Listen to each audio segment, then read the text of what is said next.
이상한 일이었습니다. 여름에 가마에 불을 피우는 숯쟁이는 조선팔도 어디에도 없었습니다. 여름 숯은 습기를 먹어 썩어버리기 때문입니다.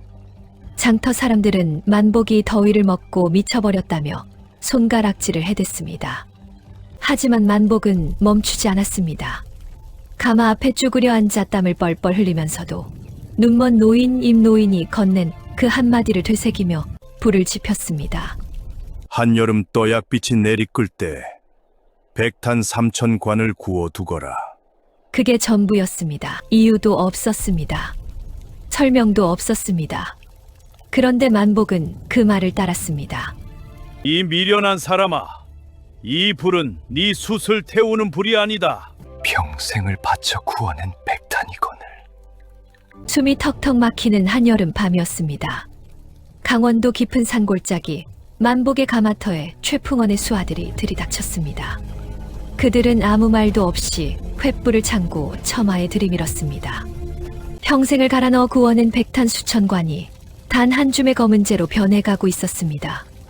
바로 그때였습니다. 불길 가장자리 어둠 속에서 누더기를 걸친 눈먼 노인 하나가 지팡이를 짚으며 천천히 걸어 나왔습니다. 훗날 사람들이 임노인이라 부르게 될 그였습니다. 노인은 보이지 않는 두 눈으로 하늘을 향한 채 가마터 사방을 울리는 나직한 목소리로 말했습니다. 저 악인의 가문을 통째로 집어삼킬 하늘의 들불이다. 심판을 받아라. 이 황당한 명령 하나가 훗날 조선 팔도의 돈줄을 쥔 악덕 상주를 완벽하게 파멸시킬 줄은 그 불길 아래 그 누구도 알지 못했습니다. 그런데 이 둘에게는 아무도 모르는 기막힌 비밀이 숨겨져 있었습니다. 야담학교를 찾아주신 모든 사람은 항상 행복한 일만 생기기를 기도하겠습니다. 지금 구독하시면 모든 이야기를 놓치지 않고 즐기실 수 있습니다. 그럼 오늘의 이야기로 들어가겠습니다. 숨이 턱턱 막히는 칠 같은 여름 밤이었습니다. 낮 동안 대지를 달구던 열기가 채 식지도 않은 강원도 깊은 산골짜기 만복의 가마터에는 그 열기보다 수십 배는 뜨거운 불길이 치솟고 있었습니다. 불다 못해 검푸른 불꽃이 석가래를 타고 올라가 지붕을 갉아먹을 때마다 우지끈하며 뼈대 부러지는 소리가 고요한 산골을 갈랐습니다. 만복은 그 불길 앞에 무릎을 꿇은 채 눈물을 흘리고 있었습니다. 온몸이 밧줄로 묶인 채 최풍원의 수하들에게 짓밟혀 입가에 피가 흘렀지만 만복의 눈은 오직 타들어가는 창고만을 향해 있었습니다. 그 안에는 지난 몇 달 동안 살이 타고 뼈가 깎이는 고통을 견디며 한 가마 한 가마 구워낸 백탄 수천 관이 쌓여 있었습니다. 당장 냉골 방구석에서 가쁜 숨을 몰아쉬는 엄해의 약값이었고 평생을 착취당하며 살아온 만복이 인간답게 한번 살아보겠다 흘린 피와 땀의 결정체였습니다. 그 모든 것이 시꺼먼 연기가 되어 허공으로 흩어지고 있었습니다. 최풍원의 수하들은 횃불을 흔들며 여름에 무슨 숯을 굽느냐며 상전의 뜻을 거스른 죄가 이리 무거운 법이라 비웃었습니다. 만복은 주먹을 쥔 손톱이 살을 파고들어 피가 맺히도록 분노를 삼켰습니다. 거칠게 묶인 밧줄과 왈패들의 몽둥이 앞에서는 그저 힘없는 조선의 백성일 뿐이었습니다. 그때였습니다. 타오르는 불길 가장자리 어둠 속에서 누더기를 걸친 임노인이 지팡이를 짚으며 천천히 걸어 나왔습니다. 최풍원의 수하들이 몽둥이를 치켜들고 위협하려 하자 임노인은 들은 척도 하지 않고 만복의 곁으로 천천히 걸어왔습니다. 눈이 보이지 않는 사람이 어떻게 이 아수라장을 헤쳐오는지 알 수 없었으나 노인의 발걸음에는 한치의 흔들림도 없었습니다. 왈패 하나가 노인의 멱살을 잡으려 손을 뻗는 순간 공교롭게도 산 위에서 거센 바람이 불어닥치며 횃불 하나가 꺼지고 불길이 왈패들 쪽으로 확 쏠렸습니다. 깜짝 놀란 왈패들이 뒤로 물러서는 사이 노인은 만복의 등 뒤에 고요히 서서 눈이 보이지 않는 얼굴을 하늘로 향한 채 나직하게 말했습니다. 만복아, 상심하지 말거라. 이 불은 내 가마를 태우는 불이 아니니라. 탐욕의 눈이 멀어 남의 피눈물을 짜낸 저 악인들의 가문을 통째로 집어삼킬 하늘의 들불이 될 것이다. 남들은 한여름에 숯을 굽는 만복을 미쳤다고 조롱했으나 임 노인의 이 한마디가 훗날 조선 팔도의 모든 돈줄을 뒤흔들고 만복을 구원할 줄은 꿈에도 몰랐습니다. 그런데 이 둘에게는 아무도 모르는 기막힌 비밀이 숨겨져 있었습니다. 그날 밤 불길이 잦아들고 나서야 만복은 비로소 석 달 전 일을 떠올렸습니다. 화마가 가마터를 휩쓸기 불과 석 달 전, 만복의 삶은 이미 소리 없는 지옥과도 같았습니다. 사방이 산으로 둘러싸인 강원도 끄트머리의 장터는 언제나 악다구니와 비린내 나는 삶의 냄새로 가득했지만 그 중에서도 가장 음습하고 독한 기운을 내뿜는 곳은 단연 장터의 독종이라 불리는 최풍원의 도방이었습니다. 그러나 장터 사람들 중 그 누구도 최풍원을 대놓고 독종이라 부르지는 못했습니다. 최풍원은 장날마다 도방 앞마당에 커다란 가마솥을 걸어놓고 죽을 퍼주는 인심 좋은 상인으로 소문이 났기 때문입니다. 흉년의 굶주린 백성들이 줄을 서면 직접 국자를 들고 나와 어르신 많이 드십시오.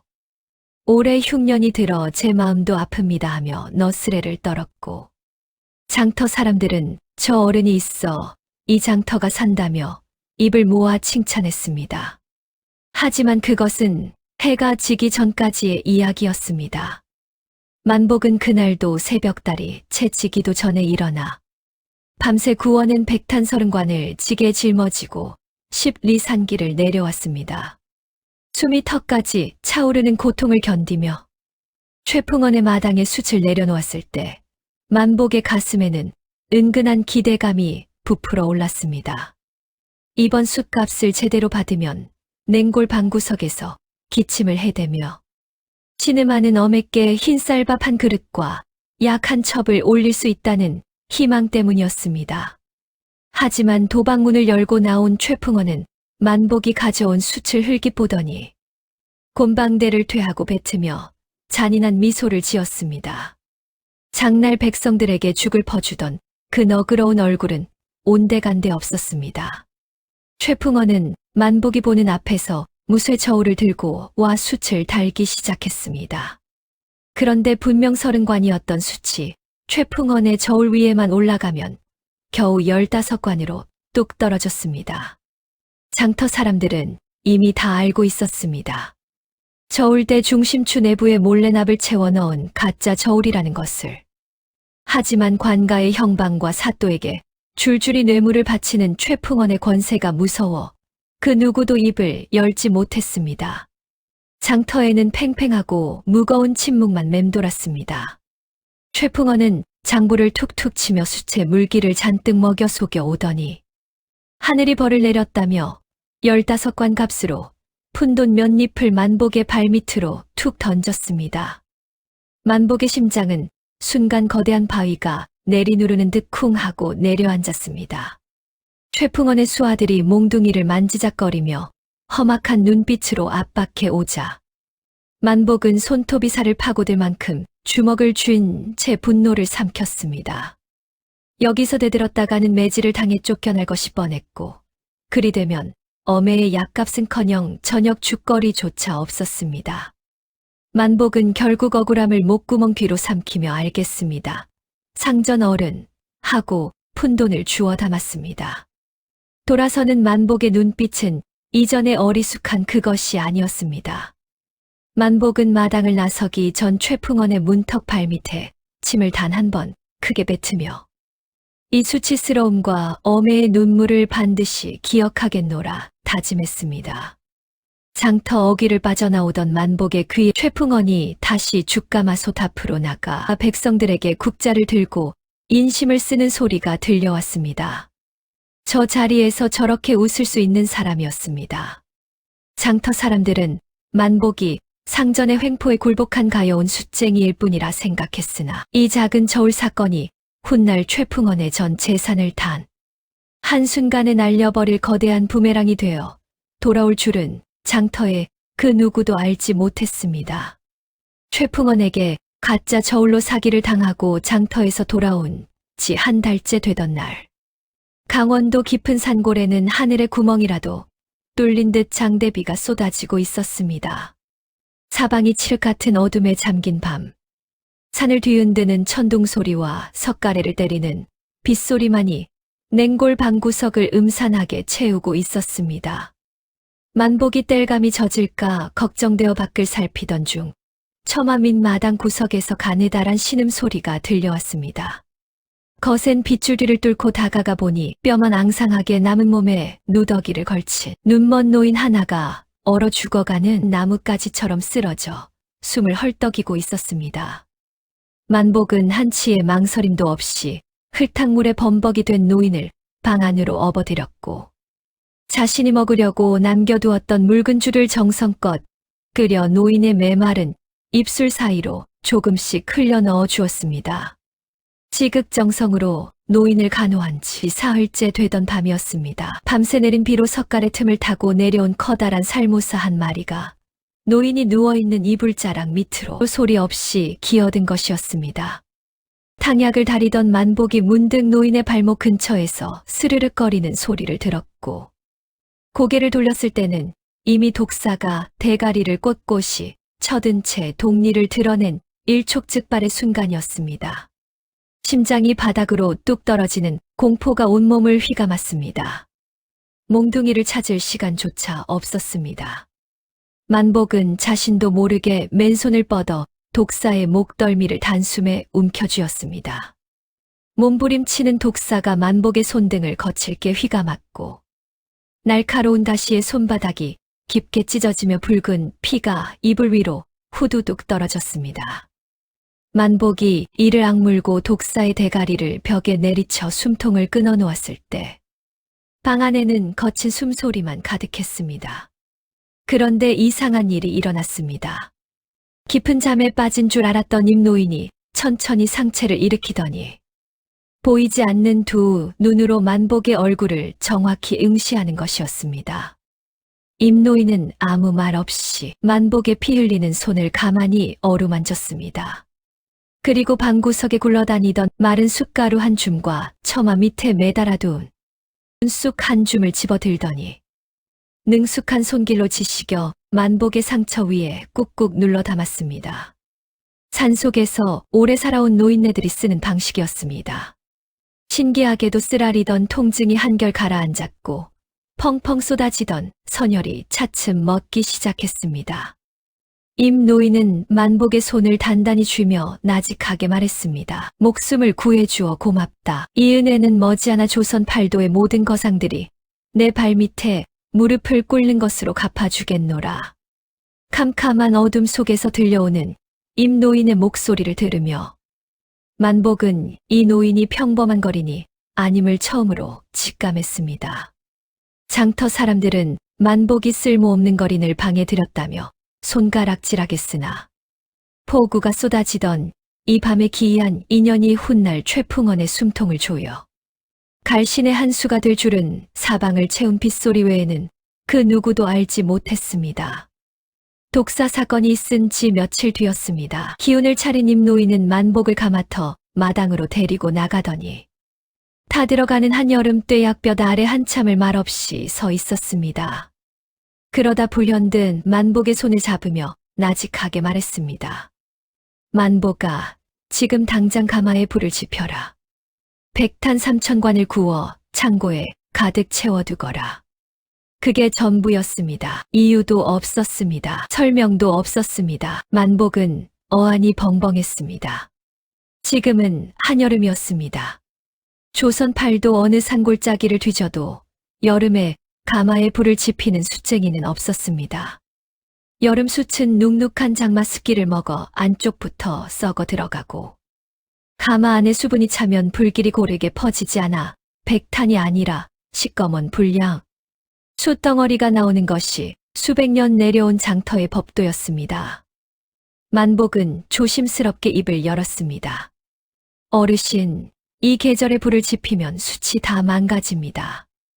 왜 하필 한여름에 구워야 합니까? 임 노인은 아무 대답도 하지 않았습니다. 보이지 않는 두 눈으로 먼 하늘을 향한 채 그저 빙긋 웃을 뿐이었습니다. 만복은 다시 한번 물었습니다. 어르신, 이유를 알아야 따를 수 있습니다. 임 노인은 이번에도 입을 열지 않았습니다. 다만 만복의 손을 꼭 쥔 채 천천히 고개를 끄덕였습니다. 그것이 전부였습니다.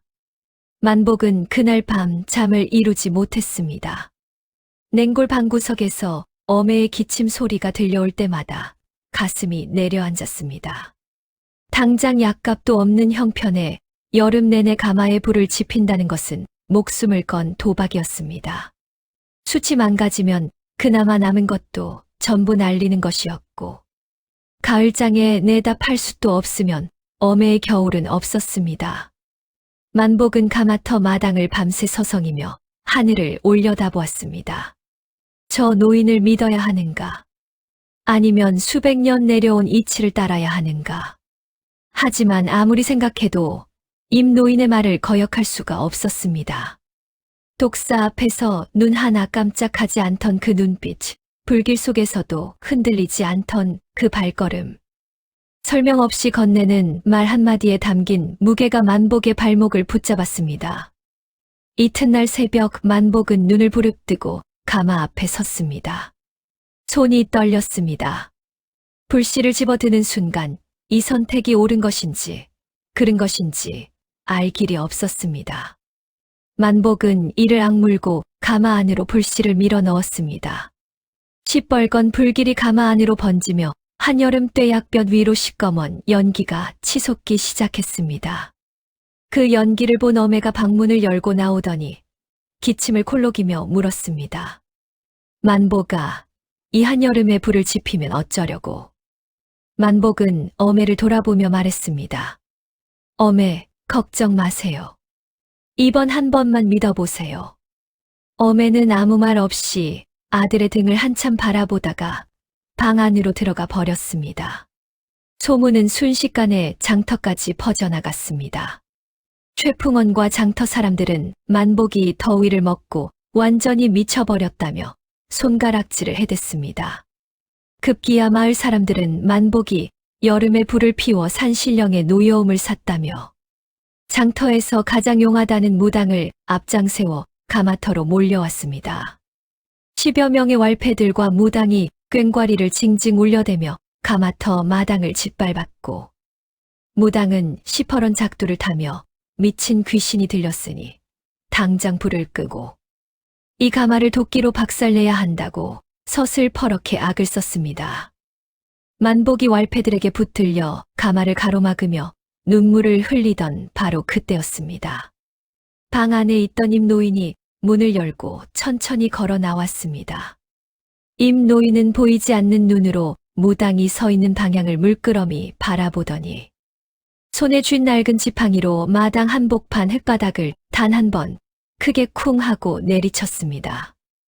공교롭게도 바로 그 순간 구름 한 점 없던 하늘에서 마른 천둥이 울리며 번쩍하는 섬광이 무당이 서 있던 바로 앞마당을 때렸습니다. 흙먼지가 사방으로 튀었고 기세등등하던 무당은 혼비백산하여 작두 위에서 굴러떨어진 채 산 아래로 도망쳐 버렸습니다. 왈패들과 마을 사람들 역시 몽둥이를 내팽개치고 달아나기 바빴습니다.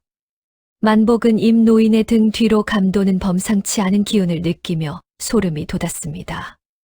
노인이 친 것인지 하늘이 친 것인지 만복도 알 수 없었습니다. 장터 사람들은 만복을 미치광이라 욕하겠으나 한여름 뙤약볕 아래 피어오르는 저 연기 한 줄기가 훗날 최풍원의 탐욕을 완벽하게 올가미가 될 줄은 달아나는 왈패들의 거친 숨소리 외에는 그 누구도 알지 못했습니다.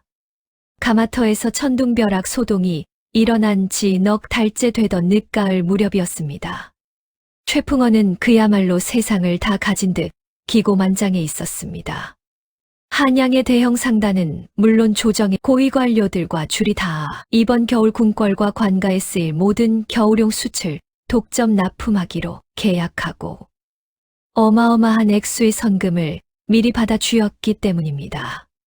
최풍원은 더 큰 돈을 남기기 위해 다른 상인들의 창고까지 샅샅이 뒤져 저급한 숯을 헐값에 긁어모아 대형 창고에 산더미처럼 쌓아두었습니다. 그런데 서리가 내리기 시작하던 어느 날 밤, 최풍원의 창고의 원인을 알 수 없는 들불이 일어났습니다. 불길은 밤새도록 창고를 집어삼켰고 목숨처럼 아끼던 숯들은 단 한 줌의 검은 재로 변해버렸습니다. 약속한 납품 기일은 코앞인데 새 숯을 구할 길은 없었습니다. 기한을 넘기면 선금의 몇 대를 물어내는 것은 물론 관가를 기만한 죄로 목이 날아갈 판이었습니다. 최풍원의 얼굴에서 핏기가 가시며 손발이 부들부들 떨리기 시작했습니다. 최풍원은 사방으로 수하들을 풀어 숯을 구해오라 발을 동동 굴렀습니다. 하지만 이미 늦가을이었습니다. 다른 상인들도 겨울을 앞두고 숯을 내다 팔지 않았고 산골짜기 숯쟁이들의 창고도 진작에 동이 나 있었습니다. 수하들이 빈손으로 돌아올 때마다 최풍원은 상을 엎고 악을 질렀습니다. 바로 그때였습니다. 수하 하나가 숨을 헐떡이며 달려와 말했습니다. 상전 어른, 저 위 산골짜기 미치광이 숯쟁이 만복이 여름 내내 가마를 돌려 백탄 3,000관을 창고에 쌓아뒀다 합니다. 최풍원의 눈이 번뜩였습니다. 바로 그 순간이었습니다. 청취자 여러분, 이제 아시겠습니까? 임 노인이 왜 한여름 떼약볕 아래 불을 지피라 했는지를. 여름에 구운 숯은 망가지지 않습니다. 오히려 장마철 습기를 뚫고 구워낸 백탄은 수분이 완전히 빠져나가 겨울 어느 때 구운 것보다 화력이 강하고 오래 탑니다. 장터의 모든 상인들이 숯을 팔아치우는 계절에 홀로 창고를 채워두면 모두가 숯을 찾아 헤매는 한겨울에는 조선에서 가장 귀한 사람이 된다는 것을 임 노인은 처음부터 알고 있었습니다. 만복은 몰랐습니다.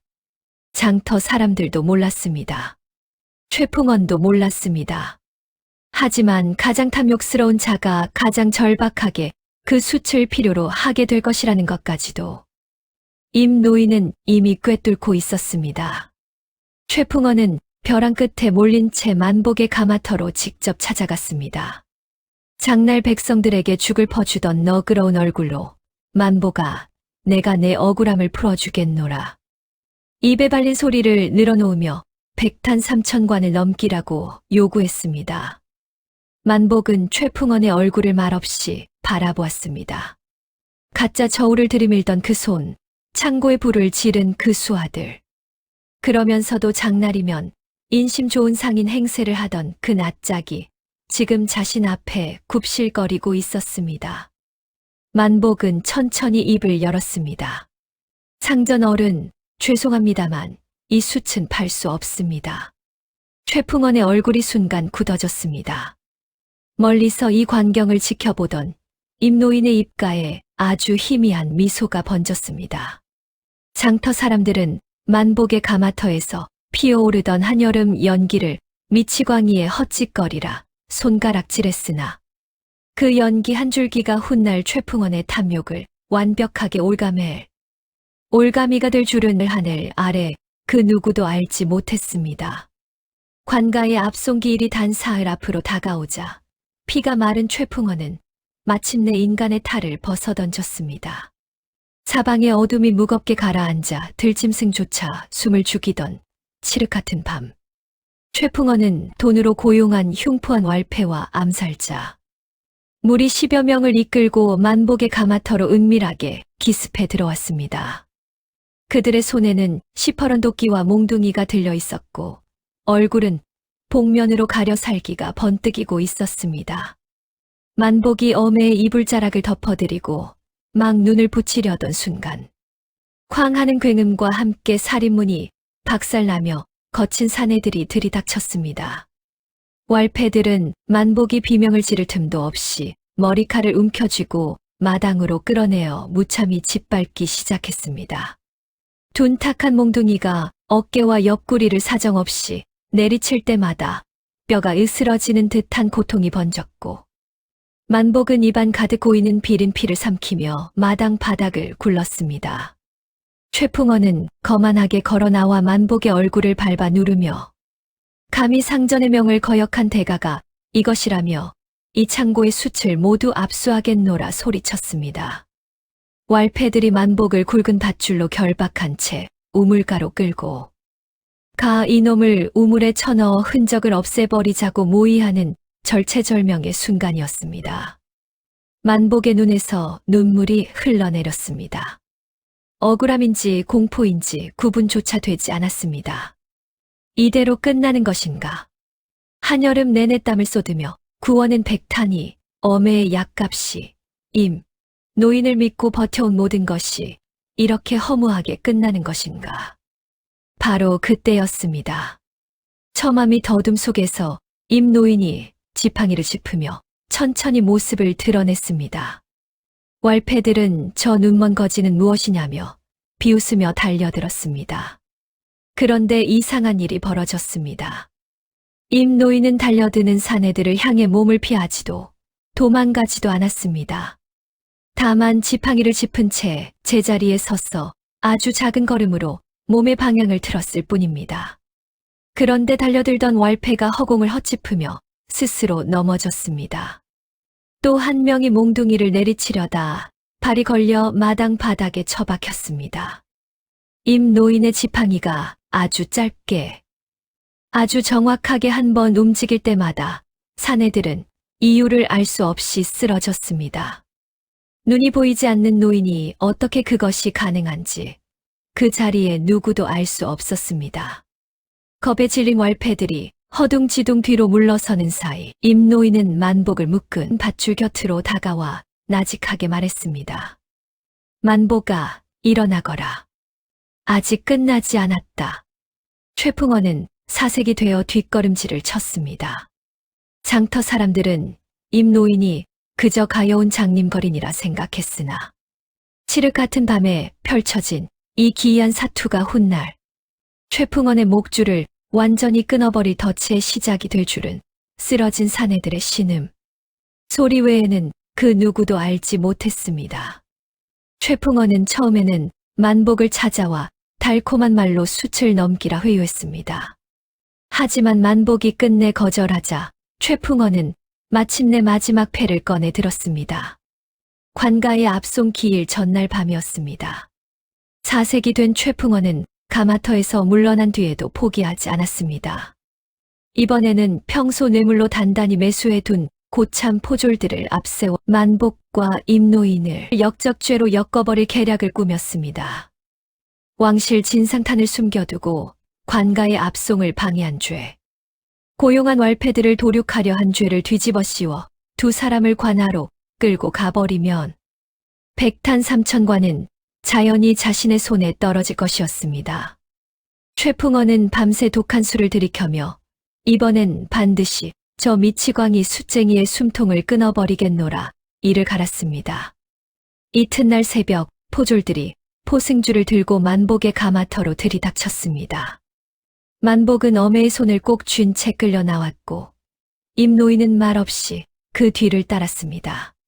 최풍원은 도방 앞마당에 버티고 서서 팔짱을 낀 채 저 둘을 당장 관하로 압송하라며 포졸들에게 고개를 끄덕였습니다. 포졸들이 만복의 두 팔을 거칠게 붙잡고 포승줄을 지켜드는 순간이었습니다.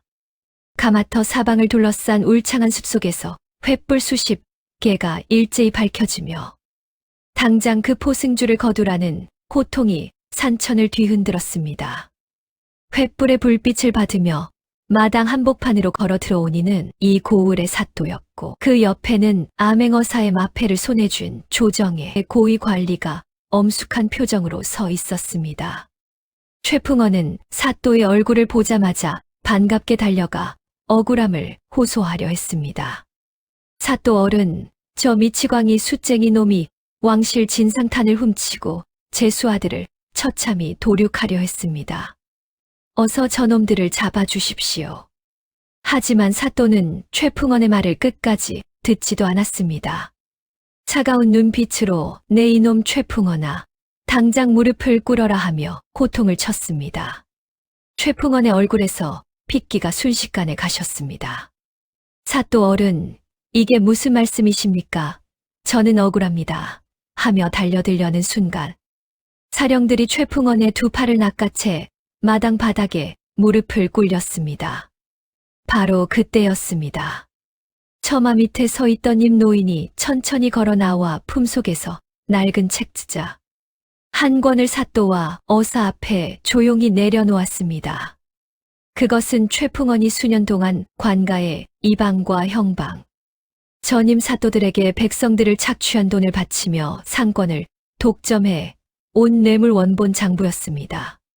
사또가 장부를 펼치는 순간 최풍원의 눈이 찢어질 듯 커지며 온몸이 굳어버렸습니다. 저것이 어디서 나왔느냐? 그건 내 것이다. 당장 내놓아라 하며 기어가려는 최풍원의 멱살을 사령들이 낚아채 다시 바닥에 쳐박았습니다. 임 노인은 아무 대답도 하지 않았습니다. 다만 보이지 않는 두 눈으로 하늘을 우러러보며 나직하게 말했습니다. 탐욕의 눈이 멀어 선량한 백성들의 피땀을 짜내고 가짜 수치로 나라를 기만했으니 그 죄가 하늘에 닿았습니다. 장부 한 권에 최풍원이 뇌물을 바쳐온 관가의 이름들이 낱낱이 밝혀졌습니다.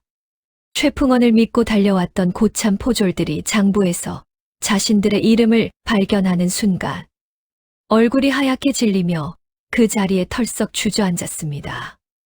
평소 최풍원의 뒤를 봐주던 자들이 하나둘 도끼와 창을 빼앗긴 채 줄줄이 결박당하자 최풍원은 그제야 자신이 완전히 혼자라는 것을 깨달았습니다. 믿었던 자들이 모두 사라진 마당 한복판에서 최풍원은 무릎을 꿇은 채 온몸을 부들부들 떨기 시작했습니다. 눈물이 뚝뚝 떨어졌습니다. 평생 단 한 번도 남 앞에서 눈물을 흘린 적 없던 최풍원이 무너져 내리는 자신의 탐욕의 성벽 앞에서 어린아이처럼 엉엉 울기 시작했습니다. 살려주십시오. 제발 살려주십시오. 다 돌려주겠습니다. 하며 마당 흙바닥에 이마를 지식이며 빌었습니다. 하지만 장터 사람들은 아무도 움직이지 않았습니다. 장날마다 죽을 퍼주며 인심 좋은 척하던 그 너그러운 얼굴이 지금 이 순간 흙바닥에 처박혀 울부짖고 있었습니다. 한여름 떼약볕 아래 피어오르던 마당에서 만복의 가마 연기가 처음부터 자신의 목을 향해 날아오는 화살이었다는 것을 최풍원은 이제야 깨달았습니다. 장터 사람들은 만복의 가마터에서 연기가 피어오를 때 그저 미치광이의 헛짓거리라 손가락질했으나 이 밤 가마터 마당을 가득 채운 횃불의 불꽃이 최풍원의 가문과 전 재산을 한 줌의 재로 만들어버릴 심판의 서막이 될 줄은 그 누구도 알지 못했습니다. 이튿날 아침 관가 앞마당은 최풍원의 몰락을 직접 눈으로 확인하려는 장터 백성들로 발 디딜 틈이 없었습니다. 평생을 기고만장하며 가난한 자들의 피눈물을 짜내던 최풍원은 화려한 비단옷이 다 찢어진 채 거친 포승줄에 묶여 맨바닥에 꿇어 앉아 있었습니다. 사또가 무서운 목소리로 죄인 최풍원은 들으라 하며 가짜 저울로 백성들을 속이고 갈취한 죄와 밤중에 왈패들을 동원해 살인을 모의한 죄, 가짜 수치로 나라를 기만한 죄를 준엄하게 꾸짖었습니다. 사또의 명이 떨어지기 무섭게 덩치 큰 사령들이 최풍원을 거적대기에 말아 마당 한복판에 팽개쳤고 굵은 몽둥이를 든 장정들이 사정없이 매질을 가하기 시작했습니다. 둔탁한 파여름이 마당을 채울 때마다 멍석 틈새로 최풍원의 비참한 비명과 시뻘건 피가 배어나와 흙바닥을 적셨습니다. 어제까지만 해도 장터에서 가장 무섭고 기고만장하던 자의 비명이었습니다. 하지만 그 비명을 듣고 눈물을 흘리는 사람은 단 한 명도 없었습니다. 군중 속에서 누군가가 외쳤습니다. 저 가짜 저울 우리가 돌려줍시다. 장터 백성들의 손에서 최풍원이 수년 동안 백성들을 속이는 데 썼던 가짜 저울 파편들이 날아들기 시작했습니다. 억울하게 재산을 빼앗기고 굶주려야 했던 이들, 알면서도 무서워서 입을 열지 못했던 이들, 최풍원의 죽 한 그릇에 굽신거려야 했던 이들이 일제히 함성을 지르며 분노를 터뜨렸습니다. 최풍원은 매를 맞으며 내가 너희를 어떻게 먹여 살렸는데 감히 내게 돌을 던지느냐며 악을 썼습니다. 그러나 아무도 듣지 않았습니다. 장날마다 죽을 퍼주던 그 너그러운 상인은 이미 없었습니다.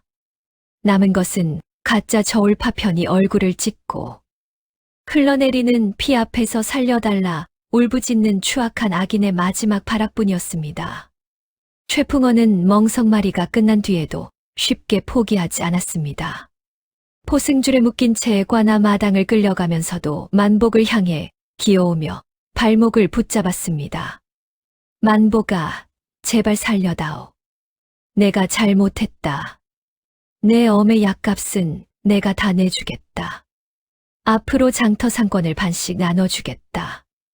만복은 최풍원의 손을 내려다보았습니다.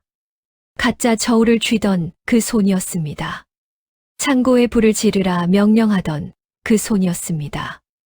어매가 냉골 방구석에서 기침을 해댈 때 푼돈 몇 잎을 발밑으로 툭 던지던 그 손이었습니다.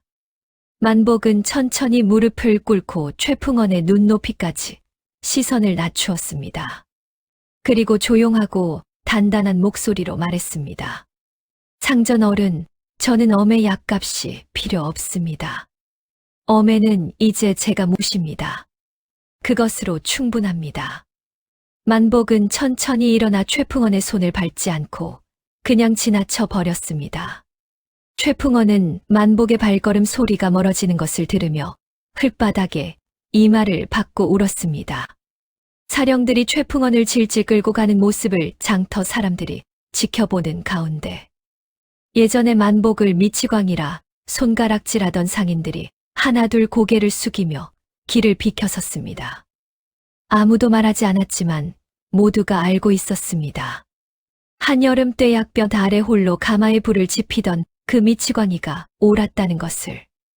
판결에 따라 최풍원의 대궐 같은 기와집과 도방, 평생을 모아온 전 재산은 그 자리에서 전부 몰수되었고 뼈가 으스러진 최풍원은 볕도 들지 않는 변방으로 유배되어 가문이 통째로 멸문지화를 당했습니다. 반면 만복이 목숨을 걸고 지켜낸 삼천관의 백탄은 한양에서 내려온 어사의 극찬을 받으며 조선 왕실의 어용 진상탄으로 독점 지정되는 영예를 안았습니다. 관가에서 포상으로 내린 수천 냥의 은자가 든 괴짝이 만복의 가마터 마당에 쿵 하고 내려앉았을 때 그 자리에 모든 이들이 입을 다물지 못했습니다. 만복은 가장 먼저 어매가 누워있는 방으로 달려갔습니다. 냉골 방구석에서 가쁜 숨을 몰아쉬던 어매는 따뜻한 아랫목에 누워 생전 처음으로 흰쌀밥 한 그릇을 받아들었습니다. 어매는 밥그릇을 두 손으로 꼭 쥔 채 아무 말도 하지 못하고 눈물만 흘렸습니다. 만복아, 내가 고생이 많았다. 그 한마디에 만복은 어매 앞에 무릎을 꿇고 그동안 참아왔던 눈물을 쏟아냈습니다. 한여름 가마 앞에서 흘리던 땀도 최풍원의 발밑에서 삼키던 피눈물도 임 노인의 말을 믿으며 버티던 담들도 전부 이 순간 한꺼번에 터져 나왔습니다. 어매는 아무 말 없이 만복의 머리를 가만히 쓸어내렸습니다. 그것으로 충분했습니다. 임 노인은 그날 이후 아무 말도 하지 않았습니다. 다만 가마터 마당 양지 바른 곳에 앉아 따뜻한 햇볕을 쬐며 조용히 웃고 있었습니다. 만복이 다가가 어르신, 이제 어디로 가시렵니까? 하고 물었을 때 임 노인은 보이지 않는 두 눈으로 먼 하늘을 향한 채 나직하게 말했습니다. 갈 곳이 어디 있겠느냐? 따뜻한 밥 한 그릇 주는 곳이 내 집이지.